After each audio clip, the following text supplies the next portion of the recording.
नमस्कार स्टूडेंट, स्वागत है आपका अपने यूट्यूब चैनल शुभांश क्लास में। हम आपके लिए लेकर आए हाफ ईयरली एग्जाम कक्षा 9वीं विशिष्ट हिंदी के विशिष्ट हिंदी के पेपर का फुल सॉल्यूशन लेकर आए आपके लिए।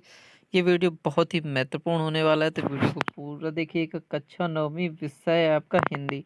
हिंदी के दिशा निर्देश पढ़ लीजिए। इसके बाद हम आपका कल के पेपर का फुल सोल्यूशन बताने वाले हैं, तो वीडियो को लास्ट तक जरूर देखिएगा। यदि वीडियो पसंद आए तो चैनल को सब्सक्राइब कर दीजिएगा, बेल आइकन को ऑन कर दीजिए, जिससे हमारे अगले वीडियो की नोटिफिकेशन आपको सबसे पहले मिले। तो स्टार्ट करते हैं वीडियो। पहला क्वेश्चन देख लीजिए, बहुविकल्पी क्वेश्चन है। वीडियो को पूरा जरूर देखना है आपको। कल के पेपर का फुल सोल्यूशन मिलने वाला है हमारे चैनल पर। जानवरों में सबसे बुद्धिहीन समझा जाने वाला प्राणी कौन है? कुत्ता, बैल, गधा, हाथी। तो कौन सा है? गधा। ऋषि मुनियों के गुण किसमें पहुंच गए? गधे में, घोड़े में, बैल में, बंदर में। तो किसमें पहुंच गए? गधे में। अड़ियल का अर्थ है, अड़ियल का अर्थ क्या है? हठी, अड़ना, नाराजगी, मूर्ख। तो कैसा है? हठी। डांडा का अर्थ है डंडा, ऊंची पहाड़ी, खाई, मैदान। तो क्या है? ऊंची पहाड़ी। कूची कूची शब्द का अर्थ क्या है? नमस्ते, जय हो, दया दया, भीख। तो क्या है? दया दया।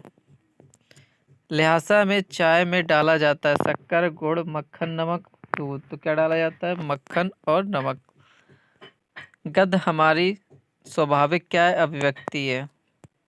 एकांकी में क्या होता है? एक अंक होता है। रिपोर्टाज क्या है? फ्रांसीसी भाषा है। तो देख लीजिए, यदि कोई क्वेश्चन छूट गया तो पहले में गधा, दूसरे में गधे में, तीसरा हटी, ऊंची पहाड़ी, दया, मक्खन, नमक, अभिव्यक्ति एक, फ्रांसीसी भाषा। इसके बाद नेक्स्ट देख लीजिए, प्रेमचंद का जन्म हुआ था तो कहाँ हुआ था? बनारस में। कहाँ हुआ था? बनारस में। गधे का एक छोटा भाई भी होता है, उसका नाम क्या होता है? बैल। बैल का स्थान गधे से कैसा होता है? नीचा। तिब्बत में कानून नहीं था, हथियार। तिब्बत में खेती की व्यवस्था देखते थे, मटके, भिक्षुक।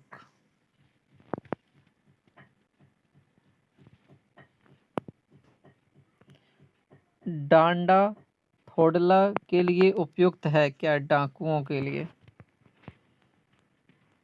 इसके बाद नेक्स्ट देख लीजिए, पक्षियों के सुंदर होते हैं, क्या सुंदर होते हैं? पंख। कृष्ण को अच्छा लगता था, क्या अच्छा लगता था? माखन। पक्षी विज्ञानी थे, सालेम अली। लेखक के सामने एक फोटो, प्रेमचंद।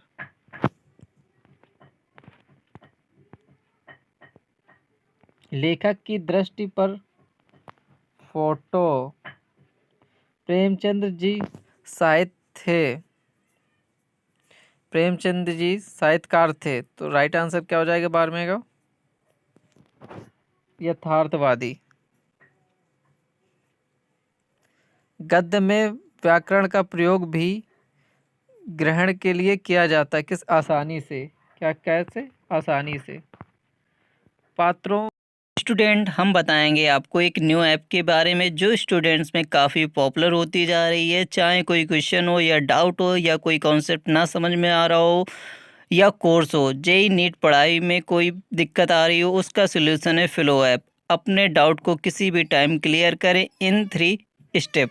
सबसे पहले ऐप को प्ले स्टोर या ऐप स्टोर से डाउनलोड कर लें, अपने फ़ोन नंबर से आसानी से साइन अप करें और क्वेश्चन की पिक लें या टाइप करें। फ्लो ऐप आपको 60 सेकंड में इंडिया के टॉप एक्सपर्ट से लाइव कॉल कनेक्ट कर देगा। यदि आप मेरा कोड यूज करेंगे तो 10% डिस्काउंट मिले। कोड है SCL001, लिंक डिस्क्रिप्शन में आपको मिल जाएगी। पात्रों के संवाद में प्रस्तुत रचना कहलाती है, क्या कहलाती है? नाटक। क्या कहलाती है? नाटक। एकांकी एक होता है। इसके बाद सत्य सत्य देख लीजिए, पगहे पतली रस्सी के थे। तो ये कैसा है? गलत। पगहे पतली रस्सी के थे, गलत। दोनों बैल एक माह तक कांजी हाउस में बंधे रहे, कैसा है? गलत। झूरी काछी के पास 2 घोड़े थे, कैसा है? गलत। ल्हासा की यात्रा बहुत सुगम थी, गलत। 5वां देख लीजिए, तिब्बत यात्रा करने की अनुमति की आवश्यकता नहीं है। गलत। तिब्बत में जाति पाति छुआछूत नहीं मानते। सही। परिंदों के पंख सुनहरे दिखाई देते हैं। सत्य। 6वां और 7वां सत्य है। सालिम अली हुजूम के पीछे पीछे चल रहे थे। गलत। पक्षियों की आवाज मधुर संगीत की तरह सुनाई देती है। सत्य। प्रेमचंद के जूते फटे थे। सत्य। वर्तमान परिवेश के लोग प्रदर्शन प्रेमी हैं। सत्य। इसके बाद नेक्स्ट देख लीजिए, कहानी में किसी घटना भाव संवेदना आदि का मार्मिक व्यंजन की जाता। सत्य। उपन्यास में जीवन का विशद चित्रण नहीं होता। सत्य। एक अंक वाला दृश्य काव्य एकांकी कहलाता। सत्य। गद्य काव्य कविता पूर्ण गद्य रचना होती है जिसमें गहन भावानुभूति होती है। सत्य। आलोचना में रसानुभूति की बुद्धि प्रधान की व्याख्या होती है। सत्य। तो देख लीजिए ये सत्य सत्य जो छूट गया आपका। इसके बाद नेक्स्ट देख लीजिए, सही जोड़े मिलाइए। तो पहले का हो जाएगा बुद्ध वचन अनुवाद। पोथियों का हो जाएगा दूसरे का धार्मिक पुस्तक। पुस्तकों के भीतर होना चाहिए। तीसरे का हो जाएगा पुस्तक पढ़ने में रम जाना। डांडा थोला की ऊंचाई कितनी थी? 16-17 हजार फीट। डांडा क्या था? 5वें का हो जाएगा खतरनाक मोड़। प्रेमचंद का जन्म हुआ था सन 1880 में।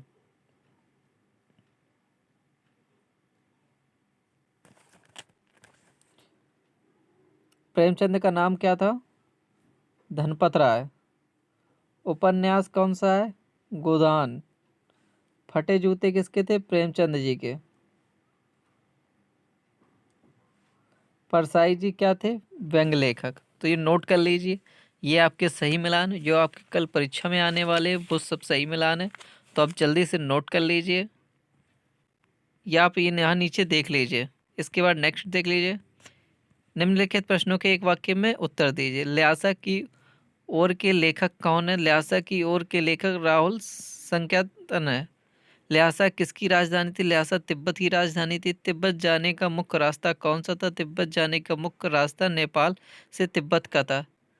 क्षितिज का अर्थ होता है, क्षितिज का जहाँ आसमान व धरती मिलते दिखाई देते हैं। सालिम अली की मदद किसने की थी? सालिम अली की मदद तहमीना ने की थी। उनकी सहपाठी का नाम क्या था? उनकी सहपाठी का नाम तहमीना था। हिंदी का उपन्यास सम्राट किसे माना? प्रेमचंद जी को माना जाता है। अमृत राय लिखित प्रेमचंद जी की जीवनी का नाम क्या है? अमृत राय लिखित प्रेम जीवनी का नाम कमल का सिपाही है। अंग्रेज शब्द रिपोर्ट में किसकी निकटता का संबंध होता है? रिपोर्ट ताज का। आलोचना में किसके गुण दोषों को परखा जाता है? साहित्यकार रचना के। किसी विशेष स्थल का यात्रा का सजीव वर्णन किस विधा में किया जाता है? यात्रा वृत्तांत में। हिंदी गद्य साहित्य का इतिहास कब से प्रारंभ हुआ? आधुनिक काल से। हिंदी साहित्य के उपन्यास सम्राट कौन है? मुंशी प्रेमचंद। प्राचीन काल में किस कला का अभाव था? प्राचीन काल में मुद्रण कला का अभाव था। आधुनिक काल में साहित्य का विकास हुआ। आधुनिक काल में गद्य साहित्य का विकास हुआ। वीडियो को पूरा देखिए, आपके पूरे पेपर का फुल सोल्यूशन मिलने वाला है हमारे चैनल पर। इसके बाद देख लीजिए नेक्स्ट क्वेश्चन आएगा, कहानी और उपन्यास में कोई चार अंतर लिखिए। तो कहानी उपन्यास में अंतर, कहानी छोटी होती है, उपन्यास बड़ा होता है। कहानी में एक घटना का वर्णन होता है, उपन्यास में अनेक घटनाओं का वर्णन होता है। कहानी में कम पात्र होते हैं, उपन्यास में अधिक पात्र होते हैं। परीक्षा प्रेमचंद द्वारा लिखित कहानी है, गोदान प्रेमचंद का उपन्यास। इसके बाद नाटक और कहानी में अंतर देख लीजिए। एकांकी में एक अंक होता है, नाटक में अनेक अंक होते हैं। एकांकी में कथा वस्तु संक्षिप्त में होती है, नाटक में कथा वस्तु विस्तृत में होती है। एकांकी में पात्रों की संख्या कम होती है, नाटक में पात्रों की संख्या अधिक होती है। दीपदान राम कुमार वर्मा द्वारा लिखित एकांकी है, चंद्रगुप्त जयशंकर द्वारा लिखित नाटक है। जीवनी और आत्मकथा में अंतर। जीवनी किसी महापुरुष के जीवन पर लिखी जाती है, आत्मकथा स्वयं के जीवन पर लिखी जाती है। जीवनी सत्य घटनाओं पर आधारित होती है, आत्मकथा काल्पनिक भी हो सकती है। जीवनी में लेखक तथस्थ होता है, आत्मकथा में लेखक व्यक्तिगता झलक जाती है। जीवनी प्रेरणादायक होती है, आत्मकथा से प्रेरणा प्राप्त हो यह आवश्यक नहीं है। वीडियो को पूरा देखिएगा, आपके पेपर का फुल सोल्यूशन मिलेगा, तो चैनल को छोड़कर मत जाइएगा। इसके बाद है मुंशी प्रेमचंद अथवा हरिशंकर परसाई का साहित्यिक परिचय। निम्न बिंदुओं पर प्रकाश डालिए। दो रचनाएं। भाषा शैली। रचनाएं रंगभूमि मुंशी प्रेमचंद की रंगभूमि, सेवा सदन। भाषा मुंशी प्रेमचंद की भाषा के दो रूप प्राप्त होते हैं। प्रथम वह रूप जिसमें संस्कृत के तत्सम शब्दों का बाहुल्य है, दूसरा वह रूप जिसमें उर्दू संस्कृत हिंदी के व्यवहारिक शब्दों का प्रयोग किया गया। उनकी भाषा सरल सहज और मुहावरेदार प्रभावशाली है। शैली प्रेमचंद जी की विषय एवं भावों के अनुरूप शैली का प्रयोग करते हैं। उनके साहित्य में मुख्य रूप से 5 शैलियों का प्रयोग है। वर्णनात्मक, विवेचनात्मक, मनोवैज्ञानिक, रास व्यंग्य प्रधान और भावात्मक शैली। साहित्य में स्थान। हिंदी साहित्य में उपन्यास सम्राट, युग प्रवर्तक, कहानीकारों में मुंशी प्रेमचंद का विशिष्ट स्थान है। आधुनिक हिंदी साहित्य जगत में कहानी कला को अग्रणी स्थान प्रदान किया गया। परसाई जी का देख लीजिए। परसाई जी की रचना रानी नागफनी की कहानी, भूत के पांव पीछे। भाषा परसाई जी की रचनाओं में व्यंग्य के रूप में भाषा का प्रयोग हुआ। परसाई जी ने वाक्य छोटे छोटे एवं व्यंग्य प्रधान शब्दों के साथ उर्दू अंग्रेजी शब्दों का प्रयोग उन्होंने रचनाओं में प्रसंगानुकूल वांछित परिवर्तन भी किए। भाषा के प्रवाह के लिए उन्होंने मुहावरे और कहानियों का प्रयोग किया है। शैली उनकी परसाई जी की रचनात्मक शैलियों की विविधता दिखाई पड़ती है। शैली में जो विविध रूप इनकी व्यंग्य रचनाओं में दिखाई पड़ते हैं उनमें मुख्य हैं व्यंग्यात्मक शैली, विवेचनात्मक शैली, प्रश्नात्मक शैली, सूत्रात्मक शैली, भावात्मक शैली। साहित्य में स्थान। हरिशंकर परसाई जी ने सामाजिक रूढ़ियों, राजनीतिक विडंबनाओं तथा सामयिक समस्याओं पर व्यंग्य किया है, कीर्ति पाई है। वे एक सफल व्यंग्यकार के रूप में रमणीय रहेंगे। वीडियो को पूरा देखिए, आपके पूरे पेपर का फुल सोल्यूशन मिलेगा हमारे चैनल पर। नेक्स्ट क्वेश्चन है आपका श्रृंगार रस की परिभाषा उदाहरण से। श्रृंगार रस की परिभाषा सहृदय के हृदय में स्थित रति नामक स्थायी भाव का जब विभाव, अनुभाव एवं संचारी भाव से संयोग होता है वहाँ श्रृंगार रस होता है। राम को रूप निहारत जानकी, कंगन के नंग की परसाई, याते सवै सुध भूल गई, कर टेक रही पलटारत नाई। श्रृंगार रस के कितने भेद होते हैं? श्रृंगार रस के भेद। श्रृंगार रस के 2 भेद होते हैं, संयोग श्रृंगार, वियोग श्रृंगार। संयोग श्रृंगार जहाँ नायक और नायिका के मिलन का चित्रण होता है वहाँ संयोग श्रृंगार होता है। उदाहरण बत रस लालच लाल की, मुरली धरी लुकाए, सोए करे भौहिन हंसे, सोए करे नटी जाए। वियोग श्रृंगार काव्य में जहाँ नायक और नायिका के विछड़न का चित्रण होता है वहाँ वियोग श्रृंगार होता है। दर्द की मारू वन वन डोलूं, वैद मिले न कोय, मीरा के प्रभु पीर मिटावे, जब वैद सांवरिया होए। वीडियो को पूरा देखिएगा, आपके सारे क्वेश्चनों को फुल सोल्यूशन मिलने वाला है हमारे चैनल पर। नेक्स्ट देख लीजिए चौपाई छंद की परिभाषा उदाहरण से। चौपाई छंद की परिभाषा, यह एक सममात्रिक छंद है जिसके 4 चरण होते हैं। प्रत्येक चरण में 16-16 मात्राएं होती है। वर्षा विगत शरद ऋतु आई, लक्ष्मण देखूं परम सुहाई, फूले कांच सकल मही छाई, जनु वर्षा कृत प्रकट बुढ़ाई। इसके बाद देख लीजिए दोहा छंद की परिभाषा उदाहरण सहित। यह एक मात्रिक छंद है, इसके 4 चरण होते हैं। प्रत्येक चरण इसके प्रथम और तृतीय में 11-11 मात्रा, द्वितीय और चतुर्थ में 11-11 मात्रा। मेरा भव बाधा हरो, राधा नागरी सोए, जातन की छाई पर है, श्याम हरित द्युति होए। अलंकार के कितने भेद होते हैं? अलंकार के 3 भेद होते हैं मुख्यतः शब्दालंकार, अर्थालंकार, उभय अलंकार। शब्दालंकार की परिभाषा और उदाहरण। शब्दालंकार काव्य में जहाँ शब्द विशेष प्रयोग से सौंदर्य में वृद्धि होती है वहाँ शब्दालंकार होते हैं। शब्दालंकार निम्नलिखित पर अनुप्रास यमक श्लेष। अनुप्रास अलंकार। अनुप्रास अलंकार जिस काव्य रचना में एक ही वर्ण को 2 या 2 से अधिक बार आवृत्ति होती है वहाँ अनुप्रास अलंकार होता है। रघुपति राघव राजा राम, यहाँ पर रा वर्ण की आवृत्ति हुई। यमक अलंकार काव्य में जहाँ एक ही शब्द बार बार आए किंतु अर्थ अलग अलग हो। काली घटा का घमंड घटा, यहाँ घटा शब्द 2 बार है तो घटा घट जाना, कम हो जाना। काले बादल।